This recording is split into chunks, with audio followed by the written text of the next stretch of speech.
Paano ang mga makabagong teknolohiya na uuso sa panahon ngayon? Sa panahon natin ngayon, yung sa cellphone, yung mga smartphone, yung mga iPad, mga iPhone, basta yung mga wala nang pinipindot na buttons, puro screen na lang. Yung mga computers, tablets, cellphones, na iPad. Anong tulong ang naibibigay ng makabagong teknolohiya sa tao? Madami, kunwari sa pag-aaral, di ba, imbis na punta pa sa library, ano pa ng mga libro. Pag sa teknolohiya naman, di ba, search mo na yung gusto mong malaman, may kita mo na. Ngayon, hindi lang yun, pati sa yan, pag-aaral, pwede rin sa medical, di ba, mas madami ng sakit ang titreat ngayon. Yun. Nakapadali yung trabaho nila katulad sa mga estudyante. Pagdating sa research, basta bababalik.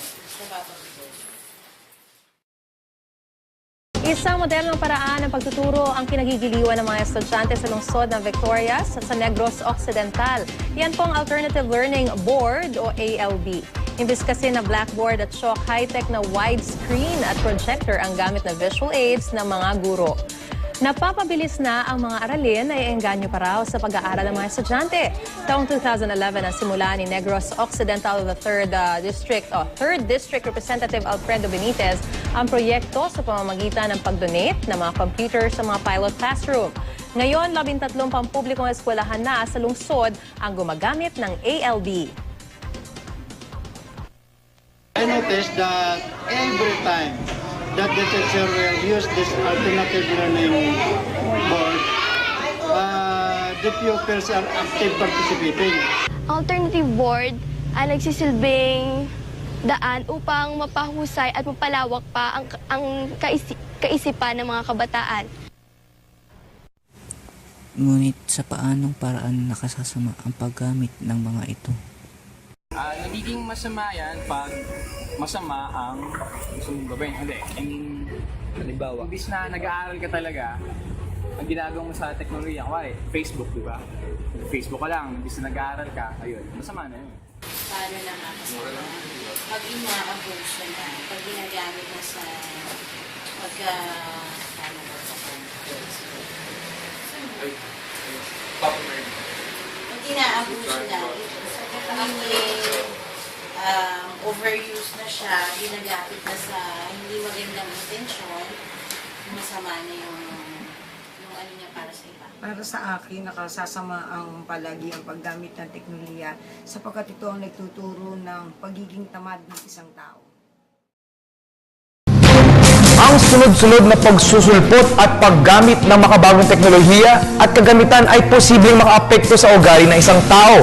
Ayon kay Dr. Bernadette Arsenas, spokesperson ng Philippine Psychiatric Society, ang utak ng tao ay parang espongha na kung ano-ano nakikita at naranasan ay tumatatak sa isip.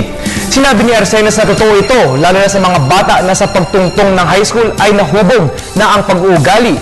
Kung minsan ang karahasan sa mga computer games o paglabas sa TV ay tumatatak din sa kaisipan at pananaw ng sinuman.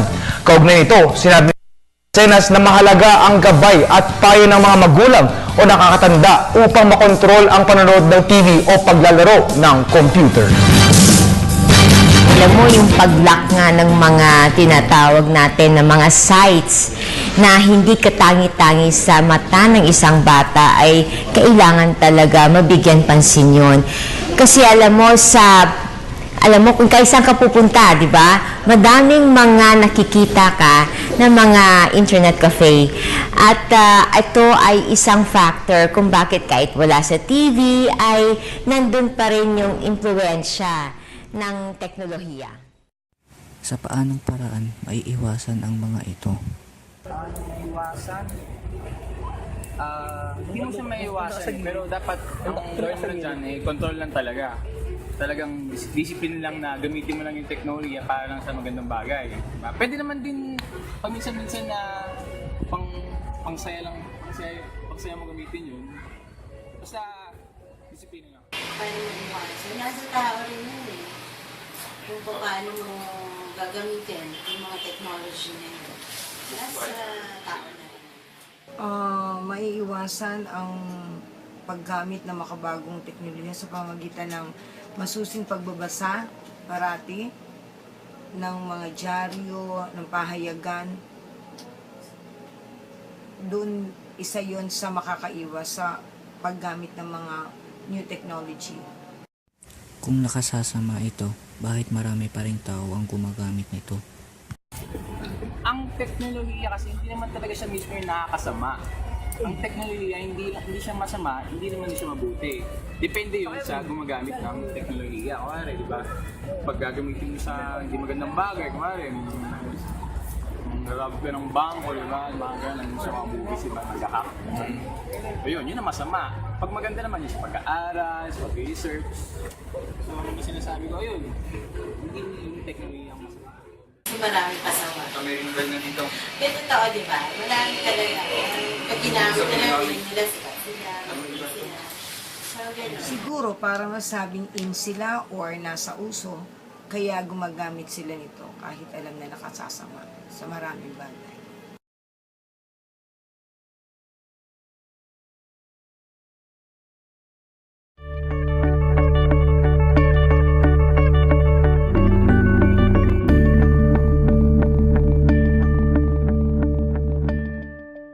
Being Intel's futurist, I feel very lucky that I get to travel all over the world and talk to people about the future. And when I talk to a lot of them, they're worried, quite honestly. They've got fears when you talk about things like big data, or you talk about things like all these different devices around them. People get worried. What worries people actually isn't the technology. What worries people is the effect that technology could be having on their lives. And what I mean by that is people get worried about their children texting too much, and that possibly they're losing the ability to communicate with each other face to face. And what I tell people is, that's good. You actually should be worried about that. That's a very good thing. The reason why you're worried about it is because you care about your children. That's a good thing. We need more of that. The technology doesn't really care if it's being used or not. And so what we're trying to do is have a much broader cultural conversation about what's acceptable and what's not acceptable. It took us decades to figure out what was acceptable when it came to broadcast television, when it should be on, when it shouldn't be on. And I think we're entering into an era now where with all of these different screens, we have to figure out what's acceptable in what country, with what family, with what business, with what community, what's acceptable. And I think we're kind of figuring that one out. So I think a lot of the concerns that people have, and a lot of things people have told me, are more cultural concerns. They're actually not technology concerns at all. And I do think it's important that we have a broader conversation about that. We also should focus on, when it comes to, what will it actually mean to have a lot of our data out in the cloud? What will it mean to have a lot of our personal information on our different devices? I think it's in that and understanding and embracing the fact that we're going to be able to do all this really awesome stuff with this technology and all this awesome stuff with data, but to understand we need to make sure that we give the consumers, that we need to give people as much control as possible.